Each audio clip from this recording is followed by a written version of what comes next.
And good morning, everybody. It's Dan in the house. Hope you're all right today. I don't know why I said that. Dan is in a house, but I'm now in the house. Anyway, hope you're well.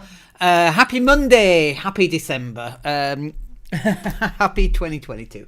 Hope you're well. In today's session, we're going to talk about whether you've got what it takes to succeed to grow your business effectively. And there's a couple of areas in there that we want to run through. And so that's what we're going to run through today. If you've got any questions, you've got any comments, you've got any things that you want to ask, whatever, stick them in the box down below and we'll come back and answer them for you. Anyway, let's crack straight on. So the first part of this is about, in your business, have you got the people or the resources available to you? Now, if you think about this, obviously we're in December 2022, we're going into 2023. You've got an opportunity now to kind of start planning what you want to happen in 2023. What do you want it to look like? And when you get an idea about what you want that to look like, so I'll give you an example. It might be you've got a couple of staff and you want to get some more people on board and you want to take more time off, you want to have more holidays, you want to have more money. All that stuff is basically why you go into business in the first place, right? And when I ask people, why are you running your business? We go, or why are you self-employed? And we go, it's because I want more time off and I want more money. And one of, as you know, if you're self-employed, well, I can work whenever I want. Yeah, all the bloody time, right? And so you start this job or this business thinking it's going to give you some cash and it's going to give you some freedom and you're going to be able to go on holiday. And it turns out that wasn't true at all. You just end up working 12-hour days, 7 days a week. You don't see the kids, the wife or the husband's divorcing you. And that's not what it should be about. So one of the things that's really high up on the list of what people want in their business is more time freedom, more financial freedom. And so the question then becomes, okay, well, how are you going to get that? Like, it doesn't just happen, if you sell a widget for £1,000, if you sell 20 widgets, now you're making 20 grand, but who's delivering the widget? The widget is a product or service. And so this is one of the bottlenecks, logger jams in running a business is the more you sell, you're just creating yourself a kind of a prison, if you like. These people, I'm going to buy a post office. And it's like, imagine buying a post office and working in a post office 6 days a week behind that little desk, behind the glass. Like that's not even 6x6, is it? 6x2 feet. That's the prison that you've just created for yourself. And so I don't think most people want that. I think most people want more money, more time off. They want to get fit. They want to live longer. They want to be healthier. They want to eat proper food. They want to go out on dates. They want to go to... We went to the pantomime this weekend. I've got to tell you, the pantomime... I can't even say... Is it pantomime? Pantomime. It's an acquired taste, isn't it? Oh, no, it isn't. Oh, it's just an acquired taste, not down my street at all. But this is what freedom is about. Freedom to go choose to do all these things, except you can't because you're running so much stuff in your business. And so then the question becomes, okay, so knowing that if you sell more stuff, somebody's going to have to deliver it. Who is going to be the person in your business that can start delivering on that product or service that you've sold? And so this is the way that we do it in my business. I am the front of our business for sales, the mouth, if you will. Some people say I've got a big mouth and I'm the best person placed to do that.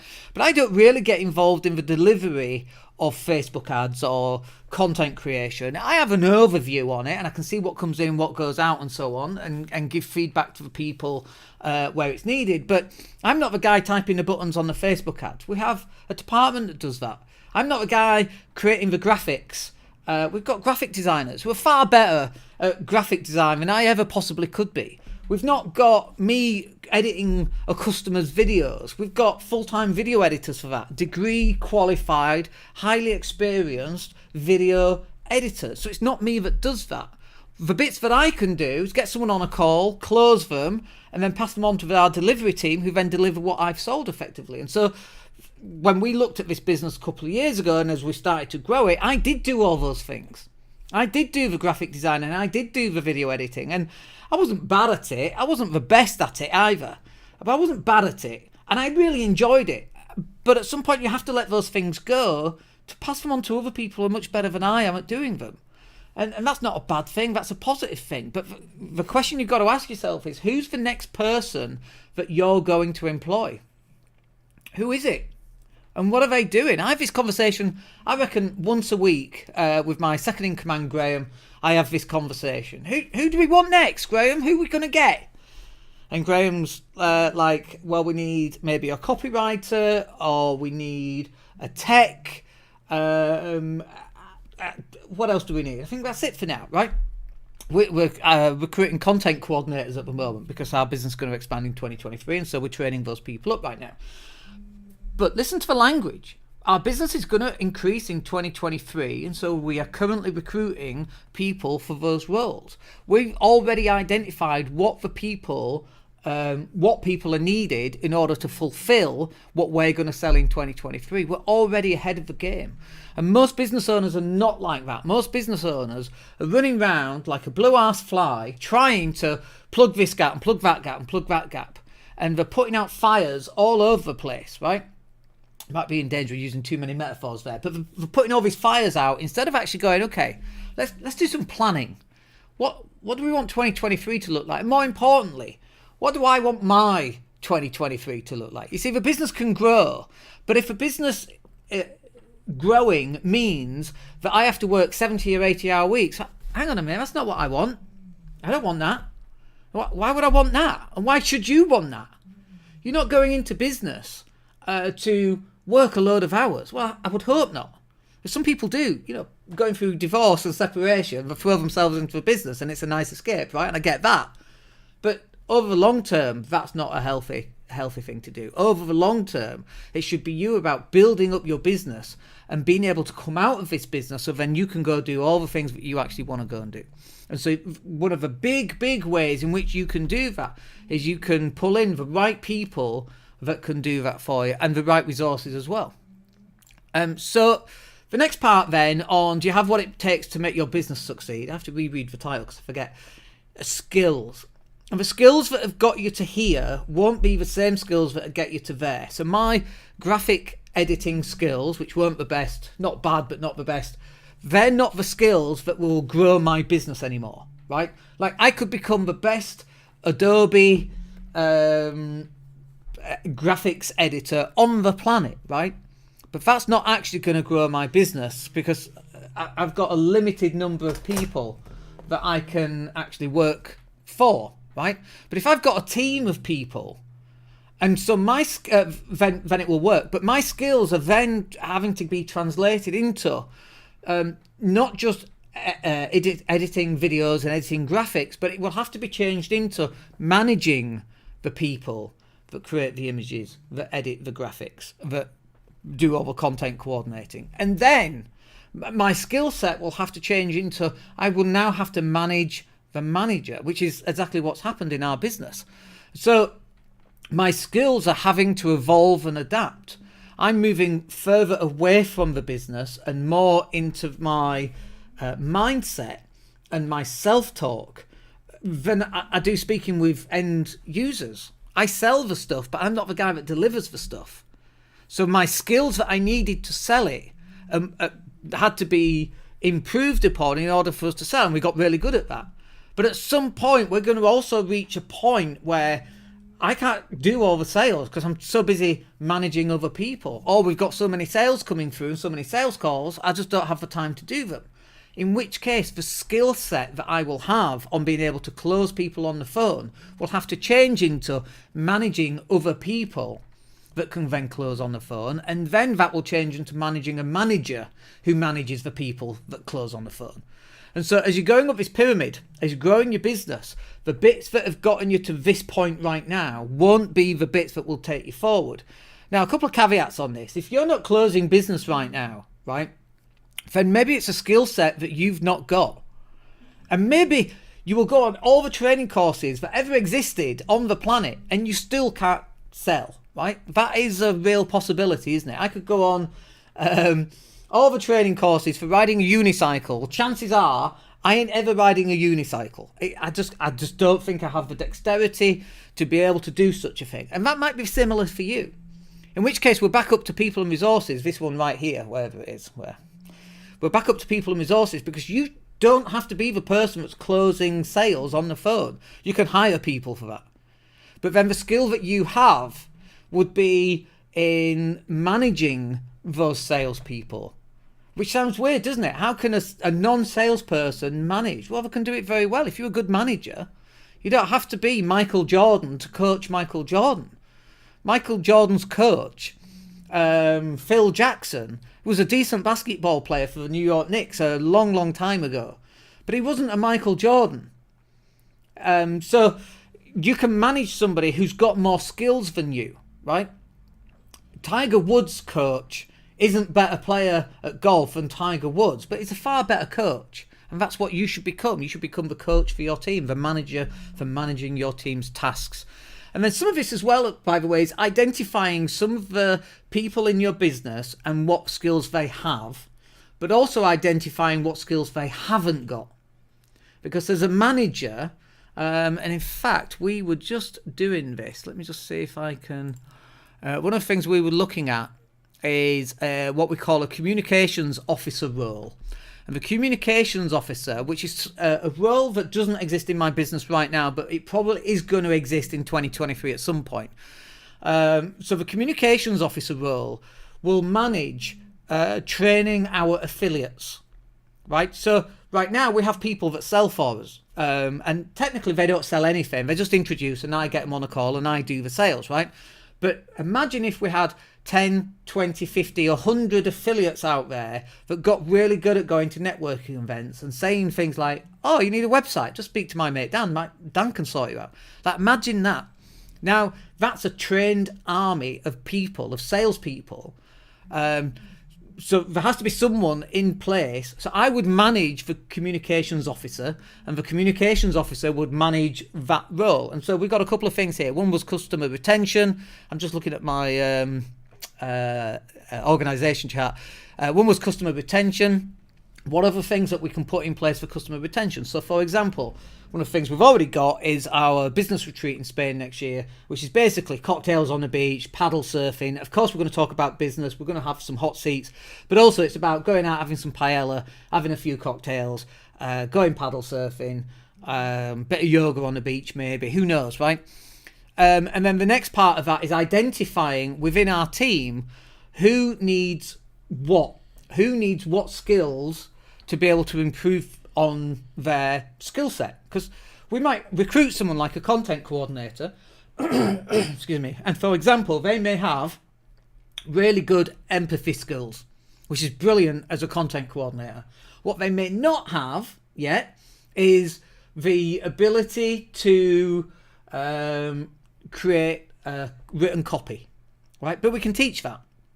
You know, think about this. We can teach skills, we can't teach attitude.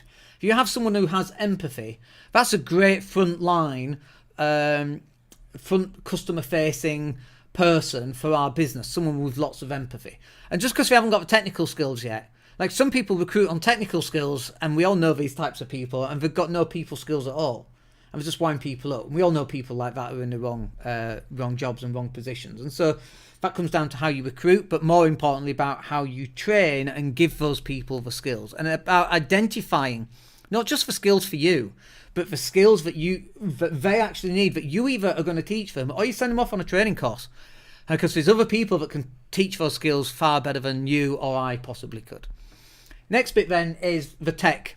So in terms of making your business succeed for 2023, the technology that you're going to use in order to do this is going to be really paramount, I think. I mean, you know, just on this live stream, so we've got a microphone here, a Rode USB, wonderful microphone, highly recommended.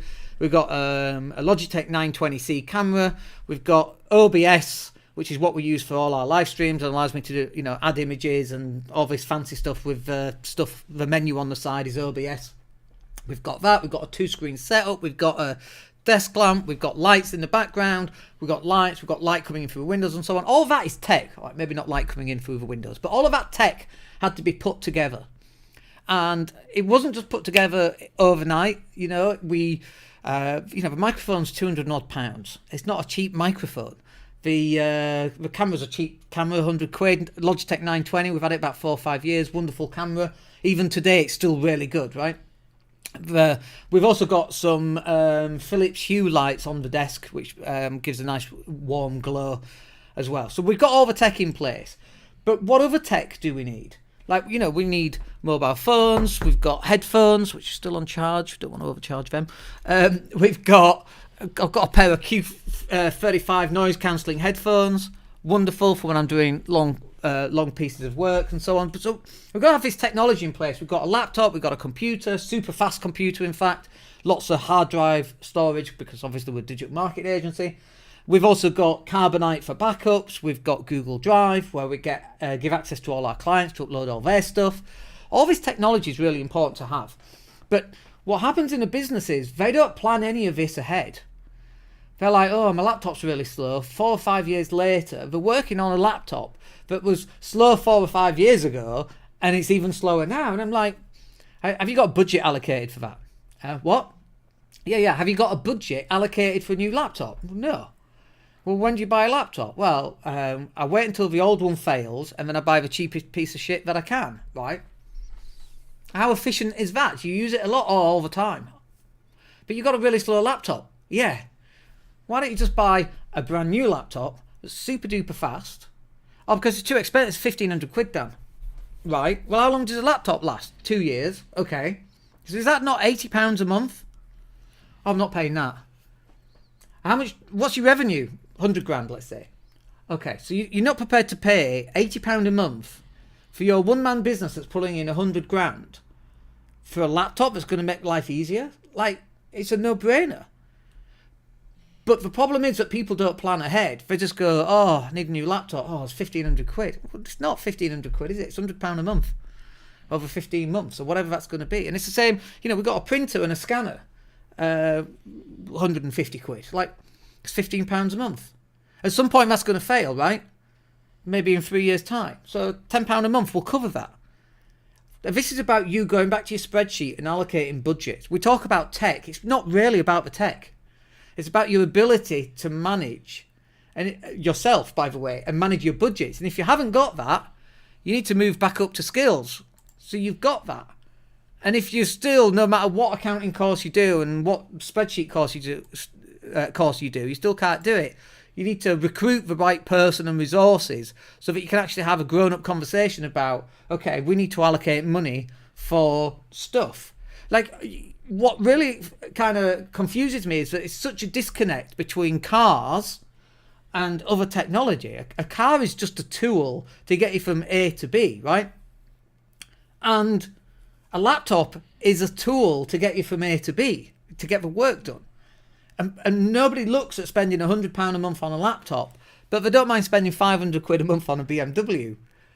And it's like, well, how much business does your car allow you to close? Do you visit customers? No. Okay. But it makes me feel good. All right, okay. But it doesn't help you close. Mind is blown. There's a disconnect here.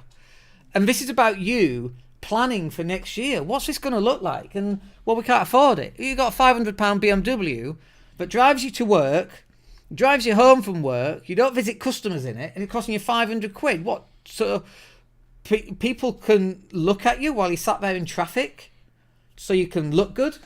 I don't get it. I just don't get it. This is... And I know I'm weird, by the way, and I get that. I totally get it. I totally get that I'm the odd one out here, right? But I don't get stuff like that. Your gym membership. Do you go to the gym? No. Okay. So you got this £500 BMW. How much do you weigh? 18 stone. Okay. You overweight? Yeah, I'm really overweight. I drink too much. I smoke too much. I eat too many pies. Right, okay. So you want to look good? Yeah. So you spend 500 a month on a BMW, yeah? Do you go to the gym? No. Shit, my CrossFit is 70 quid a month. £70 a month. I've lost 10 kilos in the last 7 or 8 months. Not a BMW at £500 a month sat out there. I wear this all day long. This is my uniform, how I look. I could spend more money and buy a nice car, spend more money and have a nice clothes, but if I'm still not peak health, how's that helping me live longer? How is it helping me close more customers? None of that makes sense, right? And we got this topsy-turvy. We need to flip it.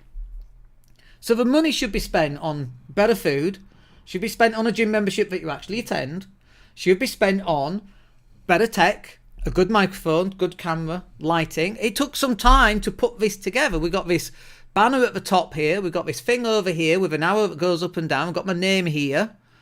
All that took time. We've got OBS, we've got 2 screens, we've got a microphone, we've got a camera, we've got the lights. All this takes time to look, I was going to say look good. I don't know if it looks good, right? But I think it looks good, right? So it's like, okay, we've tried all sorts of things. This is as good as it gets, by the way. And so that stuff is really important. But most people would rather put the money into a fancy car that nobody even sees. Like, do you film you in your car? No, because that would be weird. Okay. So how many people are seeing you in your car? Not many. So why are you spending 500 quid a month on a car when you could spend 500 quid a month on getting a studio built in your home to go live every day? Do you think more people are going to see you that way? Of course they are. Every time we do a podcast, we get hundreds of downloads, sometimes thousands of downloads on a podcast. And really, this podcast costs, for all the equipment, $2,000. Let's just say it's $2,000, including everything, right? It's not really that much money at all, is it? But I get the ability to go live every day and speak to people every day and have these conversations with people every day. All from the tech, not from the car. God, that was a rant, wasn't it? Right. Next bit then is processes. So do you have what it takes to make your business succeed in 2023? What processes have you got?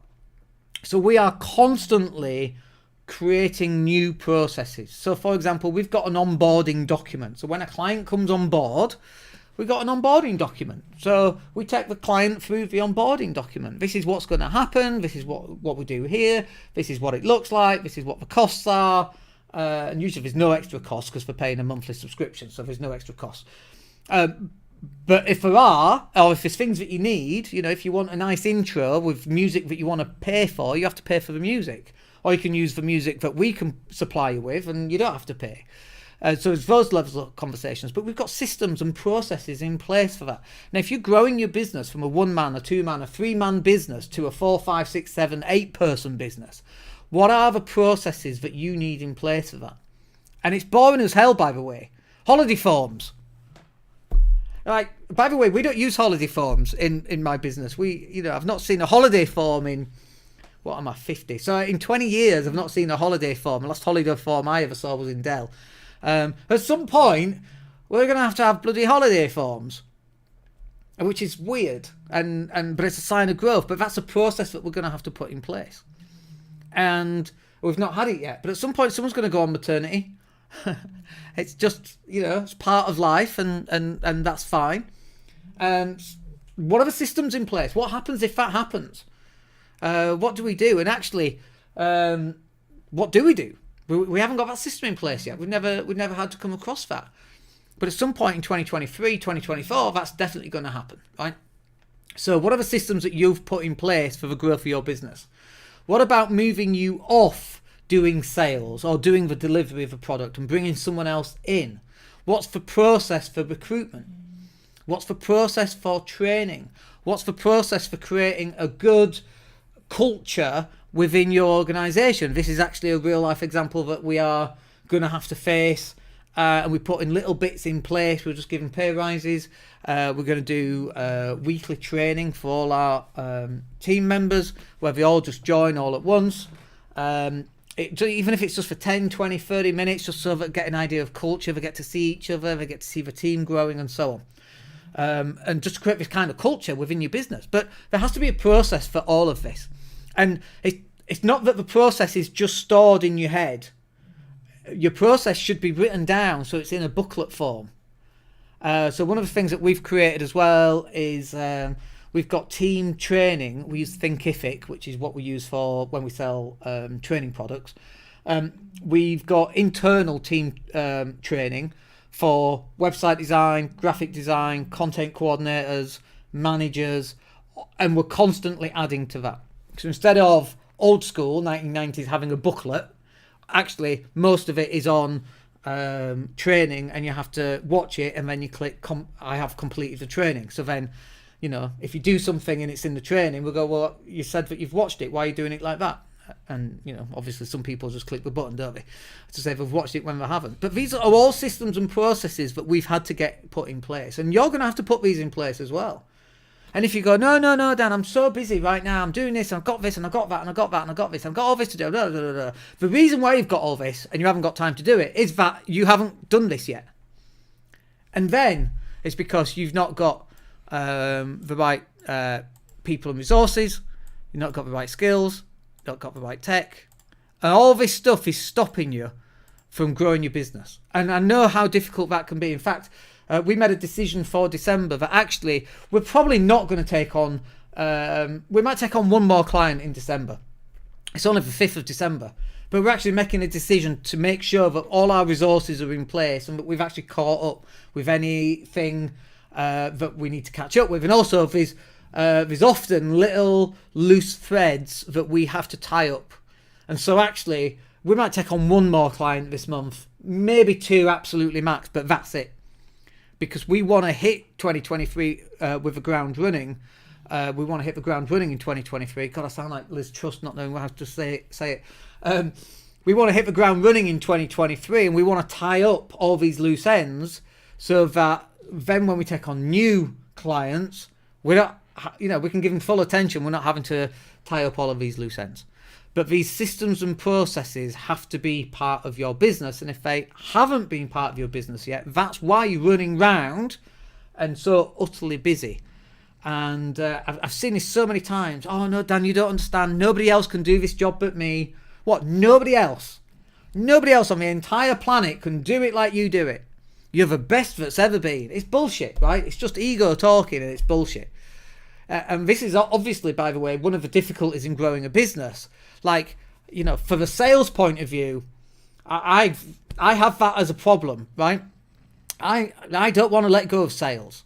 I can recruit someone. What if I sell it wrong? They're not going to sell it like me. I own the business. So the only person who can really sell is me, right? It's bullshit. It's a limiting belief by a long, long way.